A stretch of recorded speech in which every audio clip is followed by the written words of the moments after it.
হয়তো সামান্য, খুবই সামান্য ধনরাশি আমাদের এশিয়ান হোসেন ওনারা সবসময় পেতেন। এটাটা আপনি প্লিজ এইটা ধরো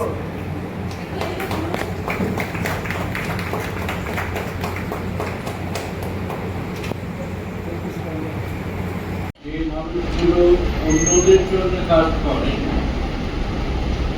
সেটা একটা ব্যাপার, আমার উপকৃত হওয়া। কিন্তু যে মানুষগুলো আবার নিজেদের আরো করাবার জন্য, আরো বিস্তার করবার জন্য কাজ করে, মানুষের মধ্যে যে অনন্ত সম্ভাবনা আছে, এই সম্ভাবনাটা তিনি প্রতিষ্ঠিত করেন।